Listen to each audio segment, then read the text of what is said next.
Guarantee ಯೋಜನೆಗಳನ್ನು ತಂದಿದೆ ಕಾಂಗ್ರೆಸ್ ಸರ್ಕಾರ. ಈಗ ಅದೇ ಯೋಜನೆಗಳನ್ನು ಕೈ ಬಿಡೋದ್ರಲ್ಲಿ ಅಥವಾ ಬಿಟ್ಟುಕೊಡೋದ್ರಲ್ಲಿ ತಪ್ಪೇನಿಲ್ಲ ಅಂತ ಹೇಳಿ ಡಿ ಕೆ ಶಿವಕುಮಾರ್ ಹೇಳ್ತಾ ಇದ್ದಾರೆ. ನಿಜಕ್ಕೂ ಕೂಡ ಡಿ.ಸಿ.ಎಂ ಹೀಗೆ ಹೇಳಿದ್ ಯಾಕೆ? ಹಾಗಾದ್ರೆ 5 ಗ್ಯಾರಂಟಿ ಯೋಜನೆಗಳನ್ನು ಕೊಟ್ಟಂತಹ ಕಾಂಗ್ರೆಸ್ ಸರ್ಕಾರ ಹೆಮ್ಮೆಯಿಂದ ಹೇಳ್ಕೊಂಡು ಬರ್ತಾ ಇತ್ತು. ಈಗ ಹೇಳ್ತಾ ಇದ್ದಾರೆ ಬಿಟ್ಕೊಡೋದ್ರಲ್ಲಿ ಏನು ತಪ್ಪಿಲ್ಲ, ಯಾಕಂದ್ರೆ 21 ಕೋಟಿ ಹಣ ಮೃತಪಟ್ಟವರ ಖಾತೆಗೆ ಹೋಗ್ತಾ ಇದೆ, ಪೋಲಾಗ್ತಾ ಇದೆ.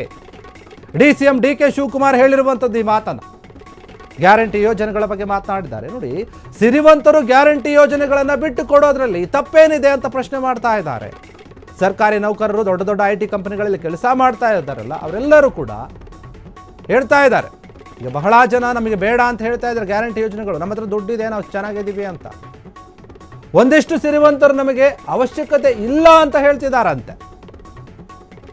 200 ಯೂನಿಟ್ ಉಚಿತ ವಿದ್ಯುತ್ ಬಗ್ಗೆಯೂ ಕೂಡ ಅವರು ಹೇಳಿದ್ದಾರೆ, ನಮಗದು ಕೂಡ ಬೇಕಾಗಿಲ್ಲ, ಅದಕ್ಕೇನೆ ನಾವು ಇದ್ರ ಬಗ್ಗೆ ವಿಮರ್ಶೆಯನ್ನು ಮಾಡ್ತಾ ಇದ್ದೀವಿ ಅಂತ ಡಿ ಕೆ ಶಿವಕುಮಾರ್ ಹೇಳ್ತಾ ಇದ್ದಾರೆ. ಮುಂದಿನ ದಿನಗಳಲ್ಲಿ ಅವರಿಗೆ ಈ ಒಂದು ಫಲಾನುಭವ ಸಿಗದೇ ಇರ್ಬೋದು, ಆದರೆ ಯಾವುದೇ ಕಾರಣಕ್ಕೂ ನಾವು ಗ್ಯಾರಂಟಿಗಳನ್ನು ನಿಲ್ಲಿಸೋದಿಲ್ಲ, ಎಷ್ಟೇ ಕಷ್ಟ ಇದ್ರೂ ಸಹ ನಾವು ಗ್ಯಾರಂಟಿಗಳನ್ನು ಕೊಡ್ತೇವೆ ಅಂತ ಡಿ ಕೆ ಶಿವಕುಮಾರ್ ಹೇಳ್ತಾ ಇದ್ದಾರೆ. ಒಂದು ಕಡೆ ಏನಾಗ್ತಾ ಇದೆ, ಗ್ಯಾರಂಟಿ ಯೋಜನೆಗಳಿಂದ ಸರ್ಕಾರಕ್ಕೆ ಹೊರೆ ಆಗ್ತಾ ಇದೆ ಅಂತ ಡಿ ಕೆ ಶಿವಕುಮಾರ್ ಹೇಳಿದರು. ಈಗ ಮತ್ತೆ ಹೇಳ್ತಾ ಇದ್ದಾರೆ, ಕೆಲ ಆರ್ಥಿಕವಾಗಿ ಸಬಲರಾಗಿದ್ದಾರಲ್ಲ ಅವರು, ಮತ್ತು ದೊಡ್ಡ ದೊಡ್ಡ ಉದ್ಯಮಿಗಳು, ಉದ್ಯೋಗವನ್ನು ಮಾಡ್ತಾ ಇರುವಂಥವರು, ಸರ್ಕಾರಿ ನೌಕರರು, ದೊಡ್ಡ ದೊಡ್ಡ ಸ್ಯಾಲರಿಗಳನ್ನು ತಗೋತಾ ಇರುವಂಥವರು ಏನಿದ್ದಾರೆ, ಇವರೆಲ್ಲರೂ ಕೂಡ ಗ್ಯಾರಂಟಿ ಯೋಜನೆಗಳೇನಿದೆ ಆ ಯೋಜನೆಗಳಿಂದ ಅವರು ಕೂಡ ಒಳಪಟ್ಟು ಅದನ್ನು ತಗೋತಾ ಇದ್ದಾರೆ. ಅದರಿಂದ ಏನಾಗ್ತಾ ಇದೆ, ಅವ್ರಿಗೇನು ಅಷ್ಟೊಂದು ಬೇಕಾಗಿಲ್ಲ, ಅದರ ಅವಶ್ಯಕತೆ ಇಲ್ಲ.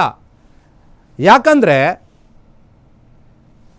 ಈ ಗ್ಯಾರಂಟಿ ಯೋಜನೆಗಳು ಬಡ ಜನರಿಗಾಗಿ ನಾವು ತಂದಿರೋದು, ಅವರಿಗೆ ಉಪಯೋಗ ಆಗಬೇಕು, ಆಗ ಮಾತ್ರ ಅದಕ್ಕೆ ತುಂಬ ಬೆಲೆ ಸಿಗುತ್ತೆ. ಇಲ್ಲಿ ದೊಡ್ಡ ದೊಡ್ಡವ್ರಿಗೆ, ಸ್ಯಾಲರಿ ಇರೋರಿಗೆಲ್ಲ ಸಿಗ್ತಾ ಇದೆ. ಅವರೇ ನಮ್ಮ ಹತ್ರ ಹೇಳ್ತಾ ಇದ್ದಾರೆ ಬಂದು, ನಮಗೆ ಬೇಡ, ಫ್ರೀ ಬಸ್ಸು ಬೇಡ, 200 ಯೂನಿಟ್ ಏನು ಕೊಡ್ತೀರಿ ಕರೆಂಟ್ ಅದು ಕೂಡ ಬೇಡ, 2000 ಕೊಡೋದು ಅದು ಕೂಡ ಬೇಡ, ಇವೆಲ್ಲವೂ ಕೂಡ ಬೇಡ ಅಂತ ಅವರೇ ಬಂದು ನಮ್ಮ ಹತ್ರ ಹೇಳ್ತಾ ಇದ್ದಾರೆ. ಇದ್ರ ಬಗ್ಗೆ ನಾವು ವಿಮರ್ಶೆ ಮಾಡ್ತಾ ಇದ್ವಿ, ಯೋಚನೆ ಮಾಡ್ತಾ ಇದ್ವಿ.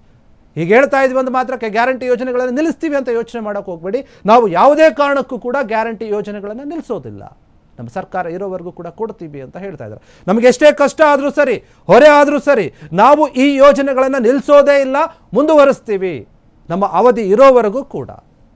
ಇನ್ನು ಕೆಲವೊಂದು ವಿಚಾರವಾಗಿ ಹಣ ಏನು ಪೋಲಾಗ್ತಾ ಇದೆ, ಅದರಿಂದ ನಷ್ಟ ಆಗ್ತಾ ಇದೆ. ಯಾಕಂತಂದರೆ 21 ಕೋಟಿ ರೂಪಾಯಿ ಹಣ ಯಾರು ಮೃತಪಟ್ಟಿದ್ದಾರಲ್ಲ ಅವ್ರ ಖಾತೆಗೆ ಹೋಗಿದೆ. ಗೃಹಲಕ್ಷ್ಮಿ ಹಣ ಏನಿದೆ ಅದಾಗಿರ್ಬೋದು, ಬೇರೆ ಬೇರೆ ಯೋಜನೆಗಳ ಅಡಿಯಲ್ಲಿ ದೊಡ್ಡ ಮಟ್ಟದ ಹಣ ಪೋಲಾಗಿದೆ. ಹೀಗಾಗಿ ಇದ್ರ ಬಗ್ಗೆ ನಾವು ಯೋಚನೆ ಮಾಡ್ತಾ ಇದ್ದೀವಿ. ಇನ್ನು ಮುಂದೆ ಸರ್ಕಾರಿ ನೌಕರರಿಗೆ, ಟ್ಯಾಕ್ಸನ್ನು ಕಟ್ಟುವವರಿಗೆ, ದೊಡ್ಡ ದೊಡ್ಡ IT ಕಂಪನಿಯಲ್ಲಿ ಕೆಲಸ ಮಾಡೋರಿಗೆ ಈ ಯೋಜನೆಗಳು ಸಿಗೋದಿಲ್ಲ ಅಂತ ಹೇಳಿ ಡಿ ಕೆ ಶಿವಕುಮಾರ್ ಸ್ಪಷ್ಟವಾಗಿ ಹೇಳಿದ್ದಾರೆ ಈ ಒಂದು ವಿಚಾರವಾಗಿ. ಹೀಗಾಗಿ ಮುಂದಿನ ದಿನಗಳಲ್ಲಿ ಈ ಯೋಜನೆ ಕೈ ತಪ್ಪಬಹುದು ಕೆಲವರಿಗೆ. ಕ್ಷಣ ಕ್ಷಣದ ಸುದ್ದಿಗಳಿಗಾಗಿ ಫ್ರೀಡಂ ಟಿವಿ ಸಬ್ಸ್ಕ್ರೈಬ್ ಮಾಡಿ, ಲೈಕ್ ಮಾಡಿ ಹಾಗೂ ಫಾಲೋ ಮಾಡಿ. ಹೊಸ ಸುದ್ದಿಗಳ ನೋಟಿಫಿಕೇಶನ್ಗಾಗಿ ಬೆಲ್ ಐಕಾನ್ ಮೇಲೆ ಕ್ಲಿಕ್ ಮಾಡಿ.